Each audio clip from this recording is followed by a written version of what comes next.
ਬਾਣੀ ਬਿਰਲੋ ਵਿਚਾਰਸੀ।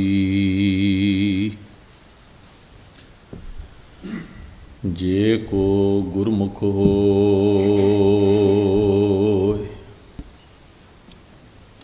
ਇਹ ਬਾਣੀ ਮਹਾਂਪੁਰਖ ਕੀ। ਨਿਜ ਘਰ ਵਾਸਾ ਹੋਇ,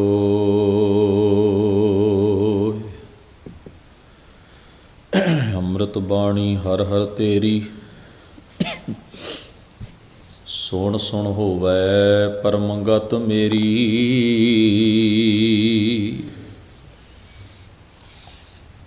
ਜਲਨ ਬੁਝੀ ਸੀਤਲ ਹੋਏ ਮਨੁਆ, ਸਤਿਗੁਰ ਕਾ ਦਰਸ਼ਨ ਪਾਏ ਜਿਉ।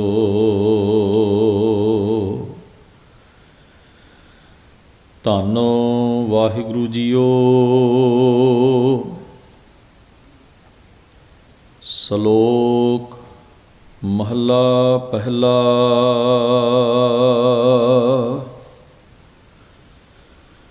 ਸੱਚ ਕਾਲ ਕੂੜ ਵਰਤਿਆ, ਕਾਲ ਕਾਲਖ ਬੇਤਾਲ।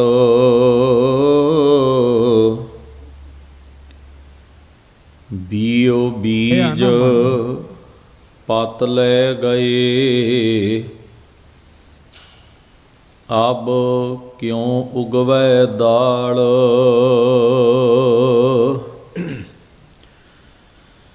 ਜੇ ਇੱਕ ਹੋਇ ਤਾਂ ਉਗਵੈ, ਰੁਤੀ ਹੂੰ ਰੁੱਤ ਹੋਇ।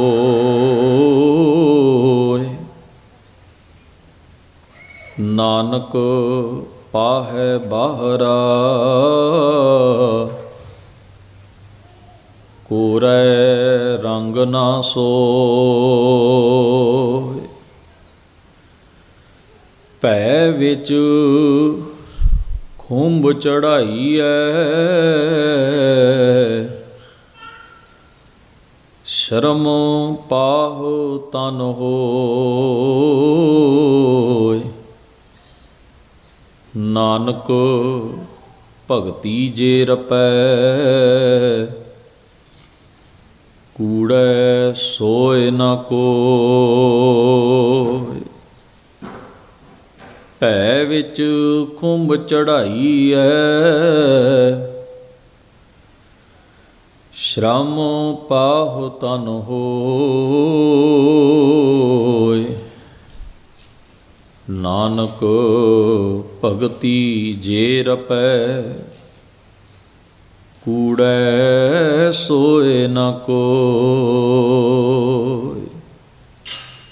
ਵਾਹਿਗੁਰੂ ਜੀ ਕਾ ਖਾਲਸਾ, ਵਾਹਿਗੁਰੂ ਜੀ ਕੀ ਫਤਿਹ। ਪਰਮ ਸਨਮਾਨਯੋਗ ਦੀਨ ਦੁਨੀ ਦੇ ਮਾਲਕ, ਗਰੀਬ ਨਵਾਜ, ਧੰਨ ਸਤਿਗੁਰੂ ਗੁਰੂ ਗ੍ਰੰਥ ਸਾਹਿਬ ਮਹਾਰਾਜ ਸੱਚੇ ਪਾਤਸ਼ਾਹ ਜੀ ਦੇ ਪਾਵਨ ਹਜ਼ੂਰ, ਸਤਿਗੁਰੂ ਜੀ ਦੇ ਦਰਬਾਰ ਵਿੱਚ ਸੱਜ ਬੈਠੀ ਗੁਰੂ ਸਵਾਰੀ ਸਾਧ ਸੰਗਤ ਜੀਓ। ਅਕਾਲ ਪੁਰਖ ਵਾਹਿਗੁਰੂ ਜੀ ਨੇ ਬਖਸ਼ਿਸ਼ ਕੀਤੀ ਹੈ ਆਪਾਂ ਸਾਰਿਆਂ ਨੂੰ ਸੰਗਤੀ ਰੂਪ ਵਿੱਚ ਜੁੜ ਬੈਠ ਕੇ ਮਹਾਰਾਜ ਦੀ ਪਾਵਨ ਬਾਣੀ ਨਾਲ ਸਾਂਝ ਬਣਾਉਣ ਦਾ ਇਹ ਉੱਤਮ ਸਮਾਂ ਬਖਸ਼ਿਸ਼ ਰੂਪ ਵਿੱਚ ਹਾਸਲ ਹੋਇਆ। ਆਪ ਜੀ ਨੇ ਬੜੇ ਸਨੇਹ ਨਾਲ, ਬੜੇ ਪ੍ਰੇਮ ਨਾਲ ਗੁਰੂ ਜੀ ਦੀ ਪਾਵਨ ਬਾਣੀ ਪਾਠ ਅਤੇ ਕੀਰਤਨ ਦੇ ਰੂਪ ਵਿੱਚ ਗੁਰੂ ਸਵਾਰਿਆਂ ਪਾਸੋਂ ਸਰਵਣ ਕੀਤੀ ਹੈ। ਸੋ ਰੋਜ਼ਾਨਾ ਦੇ ਇਹਨਾਂ ਦੀਵਾਨਾਂ ਵਿੱਚ ਆਪਾਂ ਆਸਾ ਕੀ ਵਾਰ ਦੀ ਪਾਵਨ ਬਾਣੀ ਦੀ ਵਿਚਾਰ ਕਰ ਰਹੇ ਹਾਂ। 11ਵੀਂ ਪੌੜੀ ਦੇ ਨਾਲ ਸੰਬੰਧਿਤ ਪਹਿਲਾ ਸ਼ਲੋਕ ਆਪ ਜੀ ਨੇ ਪਾਠ ਦੇ ਰੂਪ ਵਿੱਚ ਹੁਣੇ ਹੀ ਸਰਵਣ ਕੀਤਾ ਹੈ। ਕੁੱਲ 3 ਸ਼ਲੋਕ ਜਿਹੜੇ ਹਨ ਉਹ ਇਸ ਪੌੜੀ ਦੇ ਨਾਲ ਸੰਬੰਧਿਤ ਨੇ। ਸਤਿਗੁਰੂ ਮਹਾਰਾਜ ਨੇ ਪੌੜੀ ਵਿੱਚ ਜੋ ਭਾਵ ਬਿਆਨ ਕੀਤਾ ਹੈ ਧੁਰ ਕਰਮ ਜਿਨਾ ਕਉ ਤੁਧ ਪਾਇਆ, ਤਾਂ ਤਿਨੀ ਖਸਮ ਧਿਆਇਆ। ਇਨ੍ਹਾਂ ਜਨਤਾ ਕੈ ਵਸ ਕਿਛ ਨਾਹੀ, ਤੁਧ ਵੇਕੀ ਜਗਤਿ ਉਪਾਇਆ। ਇਕਨਾ ਨੋ ਤੂੰ ਮੇਲ ਲੈ ਹੈ, ਇਕ ਆਪਹੁ ਤੁਧ ਹੁਆਇਆ। ਗੁਰ ਕਿਰਪਾ ਤੇ ਜਾਣਿਆ, ਜਿੱਥੈ ਤੁਧ ਆਪ ਬੁਝਾਇਆ। ਸਹਿਜੇ ਹੀ ਸੱਚ ਸਮਾਇਆ। ਸਤਿਗੁਰੂ ਮਹਾਰਾਜ ਨੇ ਸੱਚ ਵਿੱਚ ਸਮਾਉਣ ਦੀ, ਅਡੋਲ ਅਵਸਥਾ ਦੀ ਵਿਚਾਰ ਦ੍ਰਿੜ ਕਰਾਈ ਹੈ ਪੌੜੀ ਦੇ ਵਿੱਚ। ਪਰ ਦੱਸਿਆ ਹੈ ਕਿ ਸੱਚ ਦਾ ਅਭਿਆਸ ਥੋੜ੍ਹਾ ਕਠਿਨ ਹੈ, ਬਿਖਮ ਹੈ, ਅਲੂਣੀ ਸਿੱਲ ਵਰਗਾ ਹੈ। ਇੱਕ ਤਾਂ ਕਾਰਜ ਕਈ ਵਾਰ ਖੁਦ ਆਪਣੇ ਆਪ ਵਿੱਚ ਕਠਿਨ ਅਤੇ ਬਿਖਮ ਹੁੰਦਾ ਹੈ, ਅਤੇ ਜਦੋਂ ਸਾਡਾ ਮਨ ਜਾਂ ਸਾਡੀ ਆਦਤ ਉਸ ਕੰਮ ਦੇ ਨਾਲ ਰਲੇ ਨਾ, ਕੰਮ ਕੁਝ ਹੋਰ ਤਰ੍ਹਾਂ ਦਾ ਹੈ, ਸਾਡੀ ਆਦਤ ਕੁਝ ਹੋਰ ਤਰ੍ਹਾਂ ਦੀ ਹੈ, ਫਿਰ ਉਹ ਬਹੁਤ ਜ਼ਿਆਦਾ ਬਿਖਮ ਹੋ ਜਾਂਦਾ ਹੈ, ਕਠਿਨ ਹੋ ਜਾਂਦਾ ਹੈ। ਇਉਂ ਕਹਿ ਲਓ ਵੀ ਅਸੀਂ ਕਿਸੇ ਹੋਰ ਕੋਣ ਉੱਤੇ ਖੜ੍ਹੇ ਹਾਂ, ਕੰਮ ਕਿਸੇ ਹੋਰ ਦਿਸ਼ਾ ਵਿੱਚ ਹੈ, ਤਾਂ ਉਹ ਬੜੀ ਵੱਡੀ ਦੂਰੀ 'ਤੇ ਵਿੱਥ ਹੁੰਦੀ ਹੈ, ਜਿਹੜੀ ਸਭ ਤੋਂ ਪਹਿਲਾਂ ਸਾਨੂੰ ਮਿਟਾਉਣੀ ਪੈਂਦੀ। ਕੰਮ ਵਰਗੇ ਹੋਣਾ ਪੈਂਦਾ ਹੈ। ਉਸ ਕੰਮ ਵਿੱਚ ਇਨਵੋਲਵਮੈਂਟ ਸਾਡੀ ਜਿਹੜੀ ਹੈ ਉਹ ਬੜਾ ਲਾਜ਼ਮ ਹੁੰਦੀ ਹੈ। ਸਾਡੀ ਸੁਰਤ ਹੋਰ ਤਰ੍ਹਾਂ ਦੀ ਹੋਵੇ ਅਤੇ ਕਾਰਜ ਕਿਸੇ ਹੋਰ ਕਿਸਮ ਦਾ ਹੋਵੇ, ਉਹ ਹੋਰ ਜ਼ਿਆਦਾ ਕਠਿਨ ਅਤੇ ਬਿਖਮ ਲੱਗਦਾ ਹੈ। ਪਹਿਲੀ ਨਜ਼ਰੇ ਤਾਂ ਮਨੁੱਖ ਇਹ ਸੋਚ ਕੇ ਬਹਿੰਦਾ ਵੀ ਇਹ ਹੋ ਨਹੀਂ ਸਕਣਾ, ਪੋਸੀਬਲ ਹੀ ਨਹੀਂ, ਸੰਭਵ ਹੀ ਨਹੀਂ ਵੀ ਮੈਂ ਇਹ ਕੰਮ ਕਰ ਲਵਾਂ, ਕਿਉਂਕਿ ਉਸ ਕੰਮ ਨਾਲ ਇੱਕ ਤਾਂ ਜਾਣ ਪਛਾਣ ਨਹੀਂ, ਦੂਜਾ ਮਨੁੱਖ ਖੜਾ ਬੜੀ ਦੂਰ ਹੈ, ਮਨ ਨਹੀਂ ਭਿੱਜਦਾ, ਸੁਰਤ ਵਿੱਚ ਖਿਆਲ ਨਹੀਂ ਆਉਂਦਾ, ਢਹਿੰਦੀ ਕਲਾ ਪੈਦਾ ਹੋ ਜਾਂਦੀ ਹੈ। ਮਨੁੱਖ ਸਮਝਦਾ ਵੀ ਮੇਰੇ ਵੱਸ ਦੀ ਖੇਡ ਨਹੀਂ। ਸੋ ਇਹ ਕੁਝ ਵੀ ਕਈ ਵਾਰ ਵਾਪਰਦਾ ਹੈ ਕਿਸੇ ਬਿਖਮ ਕਾਰਜ ਨੂੰ ਕਰਨ ਦੇ ਲਈ। ਸਤਿਗੁਰੂ ਗੁਰੂ ਨਾਨਕ ਮਹਾਰਾਜ ਨੇ ਇਸ ਪਾਵਨ ਸਲੋਕ ਦੇ ਵਿੱਚ ਬੜੇ ਹੀ ਭਾਵਪੂਰਤ ਸ਼ਬਦ ਵਰਤੇ ਹਨ। ਪੁਰਾਣੇ ਸਮਿਆਂ ਦੇ ਵਿੱਚ ਜਿਹੜੀ ਖੇਤੀ ਹੁੰਦੀ ਸੀ ਉਹ ਮੀਂਹ 'ਤੇ ਨਿਰਭਰ ਹੁੰਦੀ ਸੀ, ਵੀ ਵਰਖਾ ਹੋ ਗਈ, ਮੀਂਹ ਪੈ ਗਿਆ, ਫਸਲ ਨੂੰ ਪਾਣੀ ਮਿਲ ਗਿਆ, ਫਸਲ ਪ੍ਰਫੁੱਲਤ ਹੋ ਗਈ, ਪੱਕ ਗਈ, ਅੰਨ ਲੋਕਾਂ ਦੇ ਘਰ ਤੱਕ ਪਹੁੰਚ ਗਿਆ। ਜੇ ਔੜ ਲੱਗ ਜਾਵੇ, ਮੀਂਹ ਨਾ ਪਵੇ, ਤਾਂ ਜ਼ਮੀਨਾਂ ਵੱਤਰ ਨਹੀਂ ਸਨ ਹੁੰਦੀਆਂ, ਫਸਲ ਬੀਜੀ ਨਹੀਂ ਸੀ ਜਾਂਦੀ। ਜੇ ਬੀਜੀ ਗਈ ਤਾਂ ਵੀ ਮੀਂਹ ਨਾ ਪਿਆ, ਔੜ ਦੇ ਨਾਲ, ਤਪਸ਼ ਦੇ ਨਾਲ ਫਸਲ ਪ੍ਰਫੁੱਲਤ ਨਹੀਂ ਹੋਏਗੀ, ਸੜ ਸੁੱਕ ਜਾਏਗੀ। ਜੇ ਵਰਤਾਰਾ ਇੱਕ ਸਾਲ ਵੀ ਰਹਿ ਜਾਏ, ਔੜ ਲੱਗ ਜਾਏ, ਵਰਖਾ ਨਾ ਹੋਵੇ, ਮੀਂਹ ਨਾ ਪਵੇ, ਫਸਲਾਂ ਨਾ ਹੋਣ, ਹਾਹਾਕਾਰ ਮੱਚ ਜਾਂਦੀ ਸੀ। ਇਹਨੂੰ ਲੋਕ ਕਹਿੰਦੇ ਸਨ ਕਾਲ ਪੈ ਗਿਆ। ਭੁੱਖਮਰੀ ਪੈਦਾ ਹੋ ਜਾਂਦੀ ਸੀ, ਬਿਮਾਰੀਆਂ ਪੈਦਾ ਹੋ ਜਾਂਦੀਆਂ ਸਨ, ਔਰ ਜਿੰਨਾ ਕੁ ਅੰਨ ਜਾਂ ਅਨਾਜ ਬਾਜ਼ਾਰ ਵਿੱਚ ਹੁੰਦਾ ਸੀ ਉਹ ਤਕੜੇ ਲੋਕ ਖਰੀਦ ਕੇ ਲੈ ਜਾਂਦੇ ਸਨ, ਹਮਾਤੜ ਆਦਮੀ ਭੁੱਖਾ ਮਰ ਜਾਂਦਾ। ਤੋ ਜਿੱਥੇ ਭੁੱਖਮਰੀ ਪੈਦਾ ਹੋ ਜਾਏ ਉੱਥੇ ਖੋਆ ਖਿੰਜੀ ਵੀ ਪੈਦਾ ਹੁੰਦੀ ਹੈ। ਇਹਦੇ ਨਾਲ ਨਾਲ ਔੜ ਲੱਗਣ ਦੇ ਨਾਲ ਬਿਮਾਰੀਆਂ ਅਤੇ ਵਬਾ ਫੈਲ ਜਾਂਦੀਆਂ ਸਨ। ਬਿਮਾਰਾਂ ਦੀ ਗਿਣਤੀ ਵੱਧ ਜਾਣੀ, ਮੁਰਦਿਆਂ ਦੀ ਗਿਣਤੀ ਵੱਧ ਜਾਣੀ, ਕਈ ਤਰ੍ਹਾਂ ਦੇ ਰੋਗ ਪੈਦਾ ਹੋ ਜਾਣੇ। ਰੋਗੀਆਂ ਨੂੰ ਸੰਭਾਲਣਾ ਵੱਡੀ ਸਿਰਦਰਦੀ ਬਣ ਜਾਂਦਾ ਸੀ, ਅਤੇ ਮੁਰਦਿਆਂ ਨੂੰ ਢੋਣਾ ਉਸ ਤੋਂ ਵੱਡੀ ਸਿਰਦਰਦੀ ਬਣ ਜਾਂਦਾ ਸੀ। ਇਸ ਸਥਿਤੀ ਨੂੰ ਕਾਲ ਕਿਹਾ ਜਾਂਦਾ ਹੈ। ਕਾਲ ਪੈ ਗਿਆ।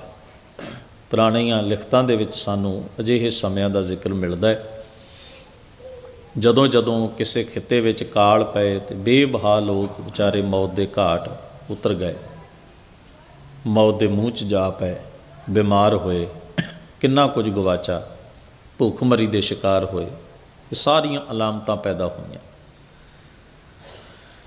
ਸਤਿਗੁਰੂ ਕਹਿੰਦੇ ਨੇ ਜੇ ਮਨੁੱਖੀ ਜੀਵਨ ਵਿੱਚ ਸੱਚ ਦਾ ਕਾਲ ਪੈ ਜਾਏ ਤਾਂ ਕੂੜ ਹੀ ਕੂੜ ਵਰਤ ਜਾਂਦਾ ਹੈ। ਜਿਵੇਂ ਮੀਂਹ ਨਾ ਪਵੇ ਫਸਲ ਨਹੀਂ ਹੁੰਦੀ, ਅਨਾਜ ਦੀ ਥੋੜ ਪੈਦਾ ਹੋ ਜਾਂਦੀ ਹੈ, ਬਿਮਾਰੀਆਂ ਪੈਦਾ ਹੋ ਜਾਂਦੀਆਂ ਨੇ, महंगाई वध जाती है, खोआ खिंजी लुट खसुट पैदा हो जाती है, चीज़ों दीयां कीमतां और उन्हां दे भाव आसमान तक चले जाते हैं। जिहड़ी चीज़ एक चीज़ तो किन्नियां अलामतां, किन्ने रोग पैदा हो गए, किन्नियां समस्यावां उपजवाइयां। महाराज कहते जदों जीवन में सच का काल पैंदा है तो कूड़ ही कूड़ वरत जाता है। जीवन के हर पहलू में कूड़ वरत जाता है,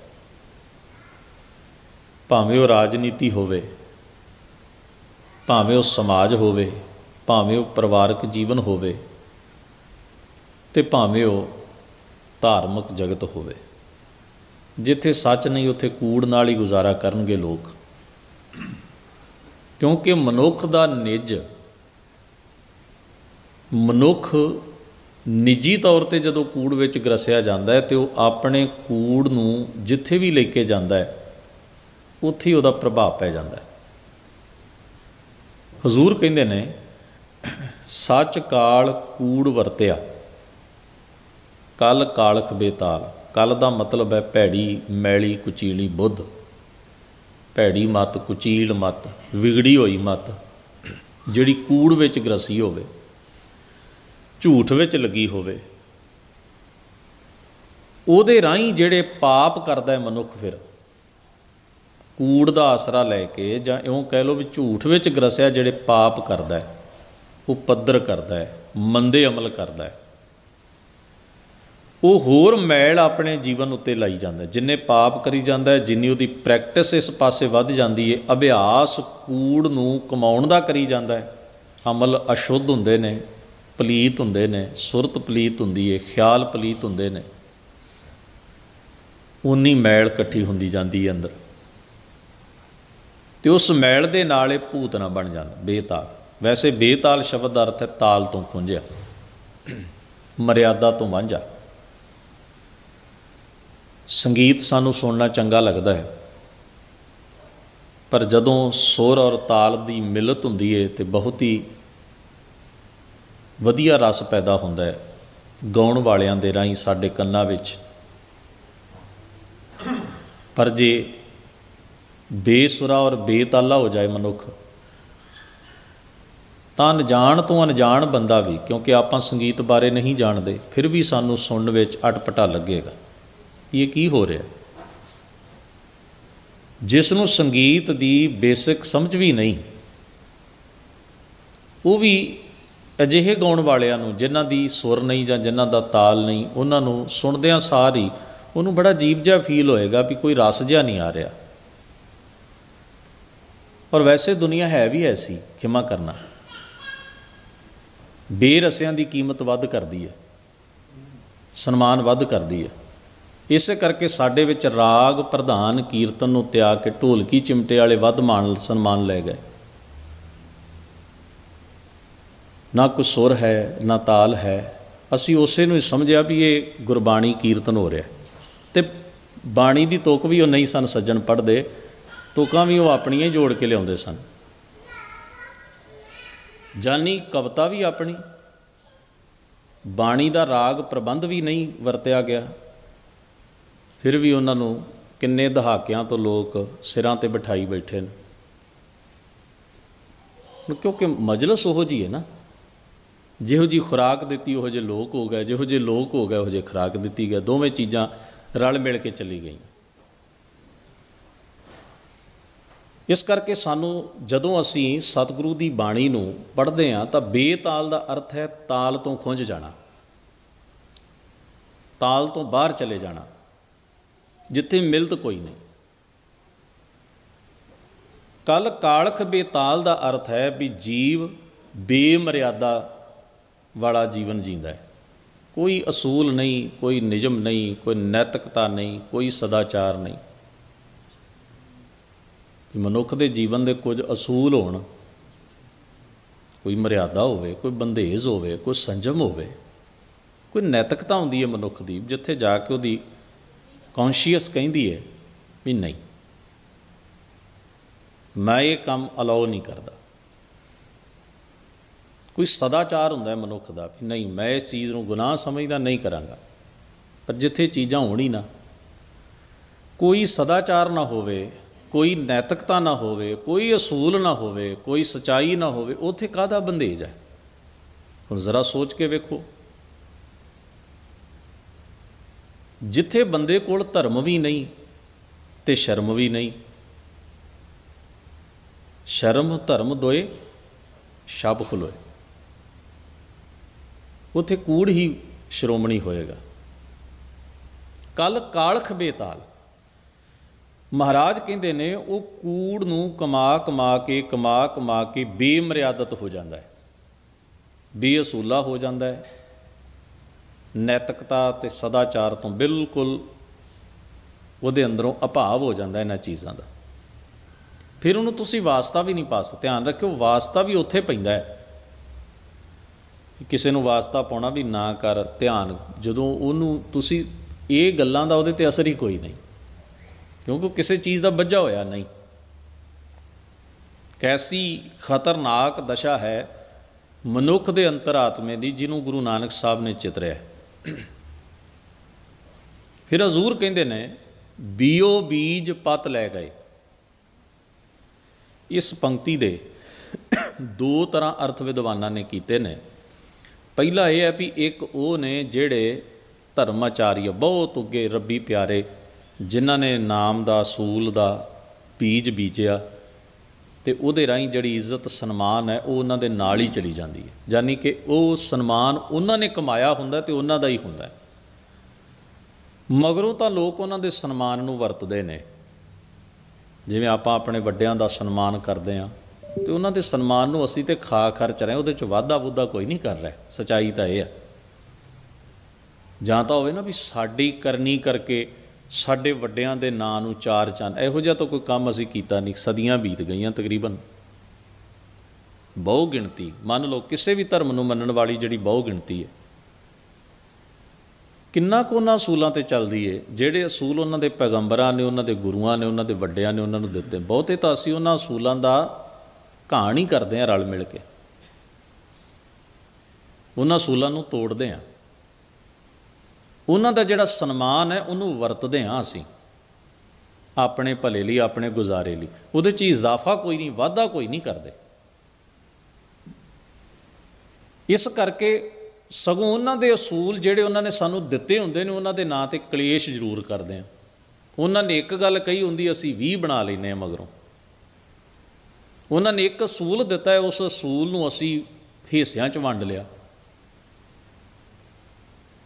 जिवें हुण तुसीं किसी भी धर्म स्थान ते जाओ, खिमा करना, ये समस्या हर जगह ते है, पर आपां अपनी गल करिए तो सौखी समझ आउंदी है, दूजे दी थोड़ी सानूं डूंगी उदाहरण, क्योंकि आपां वेखिया नहीं हुंदा उन्हां दा। तुसीं किसी पोथियां गुटका साहब छापण वाली दुकान ते चले जाओ, नितनेम दा गुटका मंगो, वो पुछेगा जी किहड़ा लैना है। हुण लैण वाला तो एक ही गया, वो बेचारा भावना दा प्रेमी भी मैं नितनेम करया करा, मेरे घरे गुटका साहब नहीं, वो कहंदा जी किहड़ी संप्रदा दा लैना है। समस्या खड़ी हो गई भी गुरु ने तो नितनेम एक ही दस्या होना, ये थोड़ा भी जे 10 सिख गुरु कोल आए तो एक नूं कुछ दस्या, दूजे नूं कुछ, तीजे नूं कुछ, चौथे नूं कुछ, तो वो दसे जदों मिलणगे एक ने कहना मैनूं तां महाराज ने आ दस्या, दूजा कहे अच्छा तैनूं वखरा क्यों दस्या मेरे नाल। जो गुरु एक है तो सिੱਖੀ अनेक तरह की गुरु क्यों पैदा करेगा, सिੱਖੀ भी एक ही पैदा करेगा ना। ये किने बनाई असी, फिर वो उत्ते सारे ही लड़ रहे। वो कहता मेरा असली, क्योंकि मेरे उस्ताद ने आ असली दस्या, दूजा कहेगा मेरे बाबे ने आ असली नितनेम दस्या। हुण समस्या ये है भी असी गुरु की जगह के उत्ते अपने अपने बंदे स्थापित कर लै, इस करके समस्या पैदा हुई। फिर उन्होंने बाबियां की एस्टैबलिशमेंट वास्ते ते अपने धड़े की एस्टैबलिशमेंट वास्ते प्रकाशनावां पैदा कीतियां, वक्रिया वक्रिया छापां छाप लईआं। इस करके हुण गुरु के नां ते जां गुरु का तो असीं नां, खिमा करियो, असीं नां वरतदे हां, मैं भी विच ही हाँ, गुरु का तो असीं नां वरतदे हां। बेसिकली असीं धड़ियां दे मुरीद हां ते बंदियां दे मुरीद हां। गुरु बारे कोई कुछ भी कही जाए तो कोई वरी नहीं करता, परवाह नहीं करता, पर तुसीं किसी धड़े बारे कह के वेखो ਤੁਸੀਂ ਕਿਸੇ ਧੜੇ ਦੇ ਬੰਦੇ ਬਾਰੇ ਕਹਿ ਕੇ ਵੇਖੋ ਜਾਂ ਕਿਸੇ ਜਿਹੜਾ ਮੁਖੀ ਹੈ ਉਹਦੇ ਬਾਰੇ ਕਹਿ ਕੇ ਵੇਖੋ, ਕਿੱਡੀ ਵੱਡੀ ਸਮੱਸਿਆ ਖੜੀ ਹੋ ਜਾਂਦੀ ਹੈ। ਇਹਦਾ ਮਤਲਬ ਹੈ ਇਹ ਚੀਜ਼, ਇਹ ਰੋਗ ਸਾਡੇ 'ਚ ਪੈਦਾ ਹੋਇਆ। ਹਾਲਾਂਕਿ ਬਾਣੀ ਕਹਿੰਦੀ ਗੁਰੂ ਗੁਰੂ ਗੁਰ ਕਰ ਮਨ ਮੋਰ, ਗੁਰੂ ਬਿਨਾ ਮੈਂ ਨਾਹੀ ਹੋਰ। ਇੱਥੇ ਗੁਰੂ ਤੋਂ ਬਿਨਾਂ ਸਾਰਾ ਕੁਝ ਹੀ ਹੈ। ਤੇ ਸਾਰੇ ਸਾਡੇ ਪੰਥਕ ਸਿੱਖ ਜਗਤ ਦਾ ਹੀ ਇਹ ਹਾਲ ਹੈ। ਹੁਣ ਤਾਂ ਅਸੀਂ ਵੀ ਪੁੱਛਣ ਲੱਗੇ ਅੰਮ੍ਰਿਤ ਕਿੱਥੋਂ ਛਕਿਆ। ਫਤਿਹ ਦੀ ਟਿਊਨ ਬਦਲ ਜਾਂਦੀ ਹੈ ਜਦੋਂ ਉਹਨੇ ਦੂਜੀ ਸੰਪਰਦਾ ਤੋਂ ਅੰਮ੍ਰਿਤ ਛਕਿਆ ਹੋਵੇ। ਨਹੀਂ ਬਦਲਦੀ। ਤੁਸੀਂ ਦੱਸੋ, ਇਹ ਸਮੱਸਿਆਵਾਂ ਸਾਡੇ ਸਾਹਮਣੇ ਨੇ, ਇਹ ਕੋਈ ਲੁਕੀਆਂ ਗੱਲਾਂ ਤਾਂ ਹੈ ਨਹੀਂ ਵੀ ਪਰਦੇ 'ਚ ਨੇ ਇਸ ਕਰਕੇ ਆਪਾਂ ਨੂੰ ਕਰਨੀਆਂ ਨਹੀਂ ਚਾਹੀਦੀਆਂ। ਇਹ ਹੰਡਾਉਂਦੇ ਹਾਂ ਆਪਾਂ ਰਲ ਮਿਲ ਕੇ ਸਾਰੇ, ਤੇ ਕਰਦੇ ਵੀ ਹਾਂ। ਇਹਦੇ 'ਚ ਕੋਈ ਇੱਕ ਜ਼ਿੰਮੇਵਾਰ ਨਹੀਂ, ਸਾਡੀ ਸੋਚ ਜ਼ਿੰਮੇਵਾਰ ਹੈ, ਸਾਡਾ ਵਿਹਾਰ ਸਾਡਾ ਕਰੈਕਟਰ ਜ਼ਿੰਮੇਵਾਰ ਹੈ। ਅਸੀਂ ਬਿਲਡ ਇਸ ਤਰ੍ਹਾਂ ਹੋ ਗਏ ਹਾਂ। ਉਹ ਅਸੂਲ ਇੱਕ ਹੈ, ਪਰ ਉਹ ਅਸੂਲ ਅੱਗੋਂ ਉਹਨਾਂ ਦੇ ਉਹਨੂੰ ਖਾਨਿਆਂ 'ਚ ਵੰਡ ਲਿਆ। ਇੱਕ ਤਾਂ ਅਰਥ ਇਹ ਕੀਤਾ ਵਿਦਵਾਨਾਂ ਨੇ, ਭਾਵਪੂਰਤ ਹੈ, ਪਰ ਦੂਜਾ ਅਰਥ ਇਹ ਹੈ ਵੀ ਜਿਨ੍ਹਾਂ ਨੇ ਬੀਓ ਬੀਜ, ਸਾਬਤ ਬੀਜ ਬੀਜਿਆ, ਭਾਵ ਜਿਨ੍ਹਾਂ ਨੇ ਈਮਾਨ ਅਤੇ ਸਿਦਕ ਕਾਇਮ ਰੱਖਿਆ, ਜਿਨ੍ਹਾਂ ਨੇ ਆਪਣਾ ਸਿਦਕ ਨਹੀਂ ਡੋਲਣ ਦਿੱਤਾ, ਈਮਾਨ ਛੱਡਿਆ ਨਹੀਂ, ਉਹ ਤਾਂ ਇੱਜ਼ਤ ਖੱਟ ਕੇ ਜਾਂਦੇ ਨੇ। ਪਰ ਜਿਹੜੇ ਦੁਚਿੱਤੇਪਨ ਵਿੱਚ ਰਹਿੰਦੇ ਨੇ, ਸੱਚ ਨੂੰ ਕਮਾਉਣ ਵਿੱਚ, ਧਰਮ ਨੂੰ ਮੰਨਣ ਵਿੱਚ, ਰੱਬੀ ਬੰਦਿਆਂ ਦੇ ਉਪਦੇਸ਼ ਕਮਾਉਣ, ਮੰਨ ਲਓ ਗੁਰੂ ਨੇ ਜੋ ਬਚਨ ਕਿਹਾ ਉਹਨੂੰ ਮੰਨਣ 'ਚ ਦੁਚਿੱਤਾਪਨ ਹੋਵੇ। ਬੰਦਾ ਮੱਥਾ ਵੀ ਟੇਕੀ ਜਾਏ ਅਤੇ ਖਿਆਲ ਵੀ ਕਰੇ ਪਤਾ ਨਹੀਂ ਟੇਕਣਾ ਚਾਹੀਦਾ ਕਿ ਨਹੀਂ, ਬਾਣੀ ਵੀ ਪੜ੍ਹੀ ਜਾਏ ਅਤੇ ਆਖੇ ਪਤਾ ਨਹੀਂ ਬਾਣੀ ਪੜ੍ਹਿਆ ਕੋਈ ਮਿਲੂਗਾ ਕਿ ਨਹੀਂ, ਫਾਇਦਾ ਹੋਊ ਕਿ ਨਹੀਂ। ਬਾਣੀ ਪੜ੍ਹਨੀ ਵੀ ਚਾਹੀਦੀ ਹੈ ਕਿ ਖੌਰੇ ਐਵੇਂ ਟਾਈਮ ਹੀ ਨਹੀਂ ਖਰਾਬ ਕਰਦਾ ਮੈਂ। ਕਨਫਿਊਜ਼ਨ ਹੈ ਨਾ। ਜਿਹੜਾ ਕੰਮ ਤੂੰ ਕਰ ਰਿਹਾ, ਸਫ਼ਰ ਵੀ ਕਰਦਾ, ਤੈਨੂੰ ਯਕੀਨ ਕੋਈ ਨਹੀਂ ਵੀ ਮੈਂ ਰਾਹ 'ਤੇ ਹਾਂ ਕਿ ਨਹੀਂ। ਬੇਸਿਦਕਾ ਜੀਵਨ, ਜਿੱਥੇ ਈਮਾਨ ਦੀ ਘਾਟ ਹੋਵੇ। ਅਬ ਕਿਉਂ ਉਗਵੈ ਦਾਲ, ਦਾਲ ਦਾ ਮਤਲਬ ਦਲਿਆ, ਜਿਹੜਾ ਦਾਣਾ ਟੁੱਟ ਜਾਏ ਉਹ ਉੱਗਦਾ ਨਹੀਂ, ਸਾਬਤ ਦਾਣਾ ਹੀ ਉੱਗਦਾ ਹੈ ਨਾ ਜੀ। ਜਿੱਥੇ ਸਿਦਕ ਈਮਾਨ ਹੈ ਉਹੀ ਉੱਥੇ ਹੀ ਬੀਜ ਪ੍ਰਫੁੱਲਤ ਹੋਏਗਾ। ਜਿੱਥੇ ਦੁਚਿੱਤਾਪਨ ਹੈ, ਦੁਬਿਧਾ ਹੈ, ਕਨਫਿਊਜ਼ਨ ਹੈ, ਉੱਥੇ ਉਹ ਬੀਜ ਬੀਜਿਆ ਵੀ ਨਹੀਂ ਹੋਵੇਗਾ। ਦਲੇ ਹੋਏ ਦਾਣੇ ਜਿਹੜਾ ਕਿਸਾਨ ਜਾ ਕੇ ਸੁੱਟ ਆਵੇ, ਪਹਿਲੀ ਤਾਂ ਗੱਲ ਜਿਹੜਾ ਕਿਸਾਨ ਹੋਏਗਾ ਉਹਨਾਂ ਨੂੰ ਪਤਾ ਹੈ ਵੀ ਬੀਜ ਸਾਬਤਾ ਚਾਹੀਦਾ, ਚੰਗਾ ਚਾਹੀਦਾ। ਬੀਜ ਨੂੰ ਸੁਸਰੀ ਲੱਗੀ ਹੋਵੇ, ਟੁੱਟਾ ਹੋਵੇ, ਦਲਿਆ ਹੋਵੇ, ਕਿਸਾਨ ਕਦੇ ਜ਼ਮੀਨ 'ਚ ਨਹੀਂ ਬੀਜੇਗਾ, ਉਹਨੂੰ ਪਤਾ ਇਹਨੇ ਉੱਗਣਾ ਨਹੀਂ। ਫਿਰ ਮਹਾਰਾਜ ਕਹਿੰਦੇ ਨੇ ਕਿ ਉਹ ਸਾਬਤਾ ਬੀਜ ਹੀ ਉੱਗਦਾ, ਦਲਿਆ ਹੋਇਆ ਬੀਜ ਉੱਗ ਨਹੀਂ ਸਕਦਾ। ਜੇ ਇੱਕ ਹੋਏ ਤਾਂ ਉੱਗਵੇ। ਬੀਜ ਸਾਬਤਾ ਹੋਏਗਾ ਤੇ ਭਾਈ ਤਾਂ ਉੱਗੇਗਾ, ਦਲਿਆ ਹੋਇਆ ਤੇ ਨਹੀਂ ਉੱਗਣਾ। ਭਾਵ ਦੁਚਿੱਤਾਪਨ ਪ੍ਰਫੁੱਲਤ ਨਹੀਂ ਹੁੰਦਾ। ਈਮਾਨ ਅਤੇ ਸਿਦਕ ਹੀ ਮਨੁੱਖ ਨੂੰ ਮੰਜ਼ਿਲ 'ਤੇ ਲਿਜਾਂਦਾ ਹੈ। ਅਸੂਲ ਦੇ ਪਾਬੰਦ ਹੋਣਾ, ਸਦਾਚਾਰ ਦੇ ਪਾਬੰਦ ਹੋਣਾ, ਨੈਤਿਕਤਾ ਰੱਖਣੀ, ਗੁਣ ਰੱਖਣੇ ਕੋਈ ਜੀਵਨ ਵਿੱਚ, ਫਿਰ ਉਹਨਾਂ 'ਤੇ ਸਾਬਤ ਕਦਮ ਚੱਲਣਾ ਵੀ ਇਹ ਅਸੂਲ ਨੇ ਅਤੇ ਅਸੂਲ ਨੇ, ਇਹਨਾਂ ਨੂੰ ਮੈਂ ਤੋੜਨਾ ਨਹੀਂ। ਮੈਂ ਇਨਸਾਨ ਤਾਂ ਕਿ ਮੇਰੇ ਕੁਝ ਅਸੂਲ ਨੇ, ਮੇਰੇ ਅੰਦਰ ਕੋਈ ਨੈਤਿਕਤਾ ਹੈ ਤਾਂ ਮੈਂ ਇਨਸਾਨ ਹਾਂ, ਅਨੈਤਿਕ ਮੈਂ ਇਨਸਾਨ ਨਹੀਂ ਹਾਂ। ਕੋਈ ਸਦਾਚਾਰ ਹੈ ਅਤੇ ਮੈਂ ਇਨਸਾਨ ਹਾਂ, ਦੁਰਾਚਾਰ ਹੈ ਮੇਰੇ ਜੀਵਨ 'ਚ, ਫਿਰ ਮੈਂ ਕੋਈ ਇਨਸਾਨ ਨਹੀਂ, ਫਿਰ ਤਾਂ ਪਸ਼ੂ ਹੋਇਆ। ਫਿਰ ਉਹਨਾਂ 'ਤੇ ਸਾਬਤ ਕਦਮ ਚੱਲਣਾ ਹੈ, ਸਿਦਕ ਰੱਖਣਾ ਹੈ, ਦੁਚਿੱਤੇਪਨ 'ਚ ਨਹੀਂ ਪੈਣਾ। ਸਤਿਗੁਰੂ ਕਹਿੰਦੇ ਨੇ ਰੁੱਤੀ ਹੂੰ ਰੁੱਤ ਹੋਏ, ਪਰ ਇਹ ਵੀ ਸਿੱਖਣ ਦੀ ਜ਼ਰੂਰਤ ਹੈ। ਮਹਾਰਾਜ ਕਹਿੰਦੇ ਵੀ ਕਿਸਾਨ ਜਿਹੜਾ ਉਹਨੂੰ ਪਤਾ ਹੈ ਕਿਹੜੀ ਰੁੱਤ ਵਿੱਚ ਕਿਹੜਾ ਬੀਜ ਬੀਜਿਆ ਜਾਂਦਾ ਹੈ। ਰੁੱਤਾਂ ਵਿੱਚੋਂ ਵੀ ਫੱਬਵੀਂ ਰੁੱਤ ਹੋਵੇ। ਕਿੰਨੀਆਂ ਰੁੱਤਾਂ ਨੇ, ਮੌਸਮ ਨੇ, ਵਕਤ ਨੇ, ਪਰ ਕਿਸਾਨ ਨੂੰ ਪ੍ਰੋਪਰ ਪਤਾ ਹੈ ਵੀ ਇਹਨਾਂ ਦਿਨਾਂ ਦੇ ਵਿੱਚ ਆਹ ਬੀਜ ਬੀਜਿਆ ਜਾਣਾ, ਆਹ ਫਸਲ ਇਹਨਾਂ ਦਿਨਾਂ 'ਚ ਬੀਜੀ ਜਾਣੀ।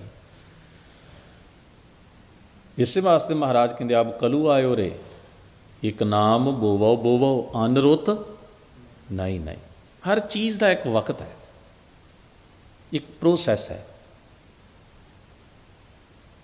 ਬੇਰੁੱਤੀ ਨਹੀਂ।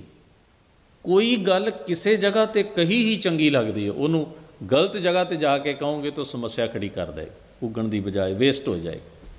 ਉਹਨੂੰ ਮਹਾਰਾਜ ਨੇ ਕਿਹਾ ਵੇਣ ਗਾਹਕ ਗੁਣ ਵੇਚੀਏ ਤਉ ਗੁਣ ਸਹਿਗੋ ਜਾਏ। ਗੁਣ ਕਾ ਗਾਹਕ ਜੇ ਮਿਲੇ ਤਉ ਗੁਣ ਲਾਖ ਵਿਕਾਏ। ਤੋ ਮਹਾਰਾਜ ਜੀ ਫਰਮਾਉਂਦੇ ਨੇ ਰੁੱਤੀ ਹੂੰ ਰੁੱਤ ਹੋਏ, ਰੁੱਤਾਂ ਵਿੱਚੋਂ ਵੀ ਫੱਬਵੀਂ ਰੁੱਤ ਹੋਵੇ ਤੇ ਬੀਜ ਵੀ ਸਾਬਤ ਹੋਵੇ, ਤਦੋਂ ਹੀ ਉਹ ਬੀਜ ਪ੍ਰਫੁੱਲਤ ਹੁੰਦਾ ਹੈ। ਤੇ ਫੱਬਵੀਂ ਰੁੱਤ ਕਿਹੜੀ ਹੈ? ਮਨੁੱਖਾ ਜੀਵਨ, ਜਿਹੜਾ ਵਕਤ ਹੈ, ਹੁਣ ਦਾ ਵਕਤ ਹੈ, ਜਿਹੜਾ ਬੀਤ ਗਿਆ ਉਹ 'ਚ ਤਾਂ ਤੁਸੀਂ ਹੁਣ ਕੁਝ ਨਹੀਂ ਬੀਜ ਸਕਦੇ। ਆਉਣ ਵਾਲਾ ਅਜੇ ਪਤਾ ਕੋਈ ਨਹੀਂ, ਦਾਵਾ ਕੋਈ ਨਹੀਂ ਕਿ ਨਾ ਆਵੇ ਤੇ ਆਵੇ ਵੀ ਕਿ ਨਾ ਵੀ ਆਵੇ। ਹਰ ਜਪਦਿਆਂ ਕਿਨ ਢਿੱਲ ਨਾ ਕੀ ਚਾਹੀ, ਮੇਰੀ ਜ਼ਿੰਦਗੀ ਮੱਤ ਕੇ ਜਾਪੈ ਸਾਹ ਆਵੇ ਕਿ ਨਾ ਆਵੇ ਰੰਗ। ਸੋ ਅਸਲ ਰੁੱਤ ਕਿਹੜੀ ਹੈ? ਹੁਣ ਦਾ ਸਮਾਂ ਹੀ ਅਸਲ। ਜੋ ਕੰਮ ਸਹੀ ਹੈ ਉਹਨੂੰ ਸ਼ੁਰੂ ਕਰ ਲੈਣਾ ਚਾਹੀਦਾ, ਦੇਰੀ ਨਹੀਂ ਕਰਨੀ ਚਾਹੀਦੀ। ਨਹਿ ਬਿਲੰਬ ਧਰਮ। ਸਤਿਗੁਰੂ ਕਹਿੰਦੇ ਨੇ ਨਾਨਕ ਪਾਹੈ ਬਾਹਰਾ ਕੋਰਾ ਰੰਗ ਨਾ ਸੋਏ। ਇੱਕ ਨਿਲਾਰੀ ਜਿਹੜਾ ਹੈ ਕੱਪੜੇ ਰੰਗਣ ਵਾਲਾ, ਉਹਦੇ ਕੋਲ ਕੋਈ ਰੇਜਾ, ਕੋਈ ਚਿੱਟਾ ਕੱਪੜਾ ਲੈ ਕੇ ਗਿਆ, ਕੱਪੜਾ ਬੁਣਿਆ ਪਹਿਲਾਂ ਤੇ ਫਿਰ ਉਹਨੂੰ ਰੰਗਣਾ ਸੀ, ਤੇ ਰੰਗਣ ਤੋਂ ਪਹਿਲਾਂ ਇੱਕ ਕੰਮ ਹੋਰ ਕਰਨਾ ਸੀ। ਉਹਨੂੰ ਫਟਕੜੀ ਆਦਿਕ ਪਾਣੀ 'ਚ ਘੋਲ ਕੇ ਨਾ, ਅੱਜ ਕੱਲ੍ਹ ਹੋਰ ਕੈਮੀਕਲ ਵਰਤਣ ਲੱਗ ਪਏ, ਉਹਨੂੰ ਪਹਿਲਾਂ ਉਹਦੇ ਵਿੱਚੋਂ ਉਹਨੇ ਕੱਢਿਆ, ਕਿਉਂਕਿ ਕੋਰੇ ਕੱਪੜੇ ਦੇ ਉੱਤੇ ਰੰਗ ਨਹੀਂ ਚੜ੍ਹ ਸਕਦਾ। ਰੰਗ ਨੇ ਵੀ ਕਿਸੇ ਚੀਜ਼ ਦੇ ਆਸਰੇ 'ਤੇ ਕੱਪੜੇ 'ਤੇ ਟਿਕਣਾ ਹੈ। ਇਸ ਕਰਕੇ ਉਸ ਕੋਰੇ ਕੱਪੜੇ 'ਤੇ ਸਭ ਤੋਂ ਪਹਿਲਾਂ ਉਹਨੇ ਪਾਹ ਚਾੜੀ। ਪਾਹ ਚਾੜਨ ਤੋਂ ਬਾਅਦ ਫਿਰ ਉਹਨੂੰ ਰੰਗ ਦੇ ਵਿੱਚ ਪਾਇਆ, ਫਿਰ ਰੰਗ ਉਸ ਕੱਪੜੇ ਦੇ ਰੇਸ਼ਿਆਂ 'ਚ ਰਚ ਗਿਆ। ਜੇ ਉਵੇਂ ਹੀ ਚਾੜ ਦਿੰਦਾ ਤਾਂ ਰੰਗ ਲੈ ਜਾਣਾ ਸੀ, ਕੱਚਾ ਰਹਿਣਾ ਸੀ। ਮਹਾਰਾਜ ਨੇ ਵੇਖੋ ਕਿੰਨੀ ਬਰੀਕੀ ਨਾਲ ਮਨੁੱਖੀ ਜੀਵਨ ਦੀ ਗੁੰਝਲ ਨੂੰ ਹੱਲ ਕੀਤਾ ਹੈ। ਕੋਰਾ ਰੰਗ ਨਾ ਹੋਏ, ਇਹ ਵੀ ਲਿਖਿਆ ਬਾਣੀ 'ਚ। ਨਾਨਕ ਪਾਹੈ ਬਾਹਰਾ, ਪਾਹ ਤੋਂ ਬਿਨਾਂ ਕੋਰਾ ਰੰਗ ਨਾ ਸੋਏ।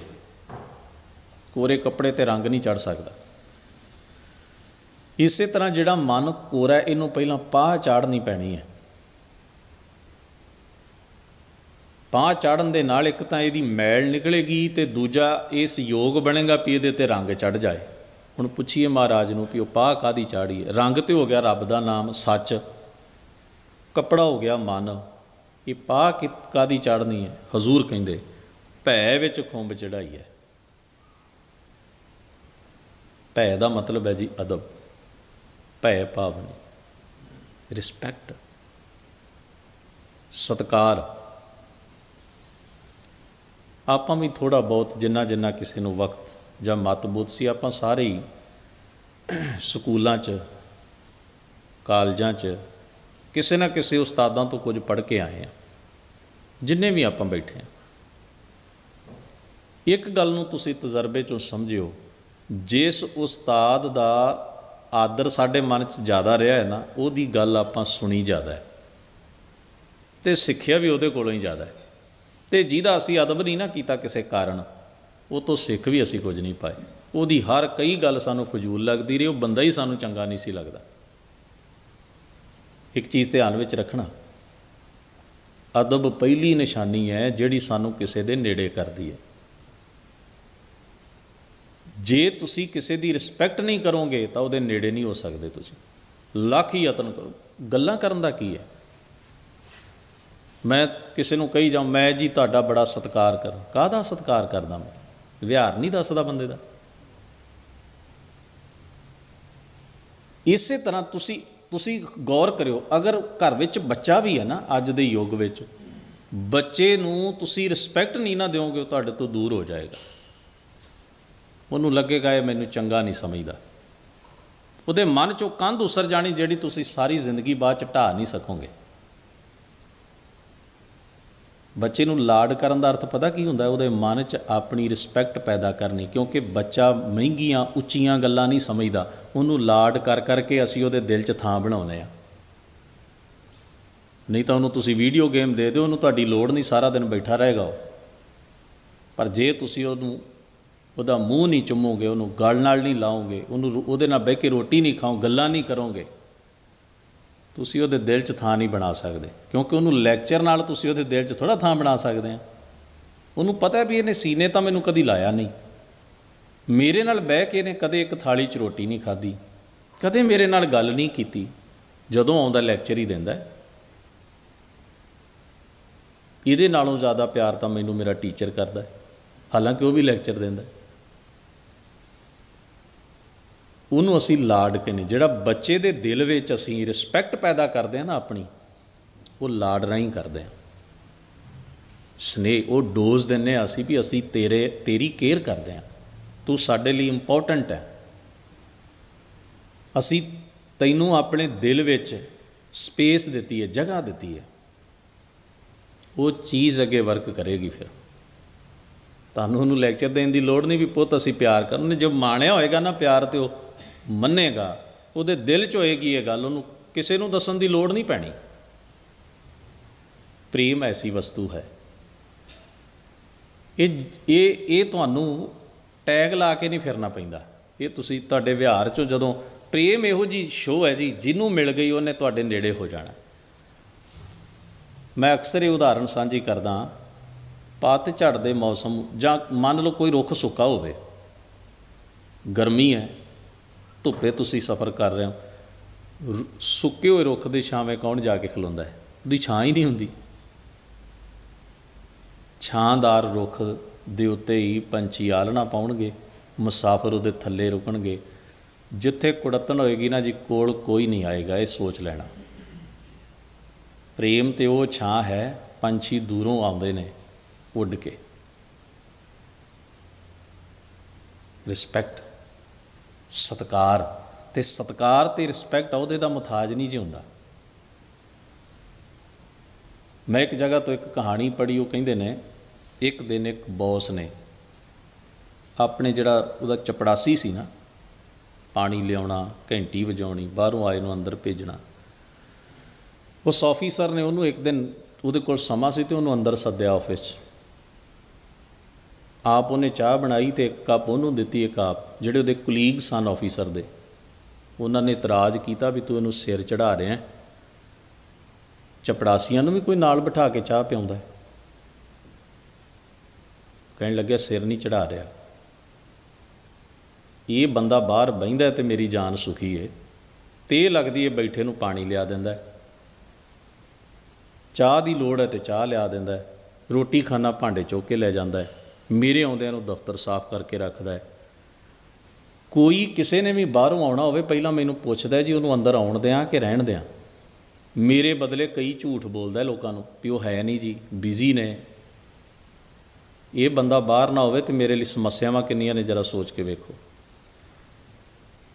ਮੈਂ ਇਹਦੀ ਰਿਸਪੈਕਟ ਇਹਦੇ ਅਹੁਦੇ ਕਰਕੇ ਨਹੀਂ ਕਰ ਰਿਹਾ, ਇਹਦੇ ਕੰਮ ਕਰਕੇ ਤੇ ਇਹਦੀ ਪਰਸਨੈਲਿਟੀ ਕਰਕੇ ਕਰ ਰਿਹਾ ਵੀ ਇਹ ਹੈ ਤੇ ਮੇਰੀ ਅਫਸਰੀ ਬਣੀ ਹੈ। ਜੇ ਇਹ ਹੀ ਨਾ ਹੋਵੇ ਤੇ ਜਿਹੜਾ ਮਰਜੀ ਮੂੰਹ ਚੁੱਕ ਕੇ ਮੇਰੇ ਦਫ਼ਤਰ 'ਚ ਆ ਜਾ ਕਰੇ ਜੀ ਮੈਂ ਤਾਂ ਫਲਾਣੇ ਦੇ ਦਫ਼ਤਰ ਜਾਣਾ, ਉਹ ਭਲਾ ਕਿੱਥੇ ਹੈ?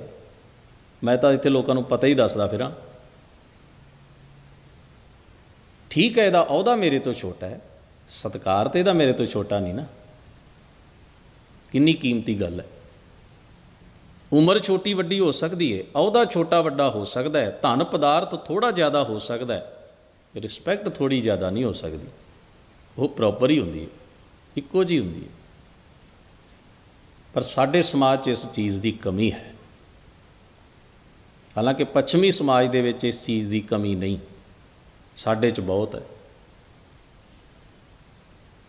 ਸੋ ਇਹ ਚੀਜ਼ਾਂ ਸਾਨੂੰ ਤਿਆਗਣੀਆਂ ਪੈਣਗੀਆਂ। ਗੁਰੂ ਦੇਵ ਨੇ ਸਾਨੂੰ ਇਸ ਬਾਬਤ ਸੁਚੇਤ ਕੀਤਾ ਹੈ। ਹਜ਼ੂਰ ਕਹਿੰਦੇ ਨੇ ਭੈ ਅਦਬ, ਭੈ ਅਦਬ ਦੀ ਖੁੰਬ ਚਾੜ।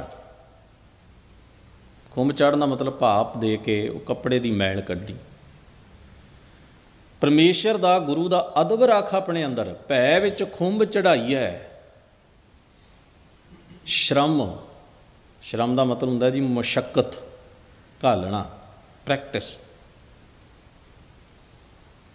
ਸ਼ਰਮ ਪਾਹ ਤਨ ਹੋਏ, ਫਿਰ ਆਪਣੇ ਜੀਵਨ ਨੂੰ ਮਿਹਨਤ ਦੀ ਪਾਹ ਦੇ, ਸੱਚ ਨੂੰ ਕਮਾਉਣ ਦੀ ਮਿਹਨਤ ਕਰ ਤੇ ਪਰਮੇਸ਼ਰ ਦਾ ਅਦਬ ਰੱਖ, फिर हजूर कहते नानक भगती जे रपै कूड़ै सोए ना कोए, ਜਿਹੜਾ फिर अपने आप ਨੂੰ ਇਵੇਂ ਭਗਤੀ ਦੇ ਰੰਗ ਵਿੱਚ, रंग की है भगती, पा की है मेहनत, खुंब की है अदब, रंगना की है मन तन जीवन।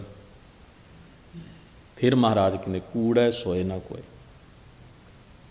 फिर उन्होंने कूड़ की सोए नहीं लगती, ਉਹਦੀ परसनैलिटी फिर झूठ नाल नहीं जानी जाती। फिर उसकी कमाई जदों चंगी है तो चंगी कमाई नाल जाने जाए। कबीर जी महाराज अपने कमाई करके जाने जाते हैं। कुछ लोग इतिहास च जुल्म करके जाने जाते हैं, कुछ लुट करके जाने जाते हैं, कुछ पाप करके जाने जाते, कुछ चंगियाई करके जाने जाते। साहब सतगुरु किरपा करन। अगले श्लोक की विचार अगले दीवान विच करन दा यतन होवेगा। भुल चुक दी खिमा। गुरु फतेह नाल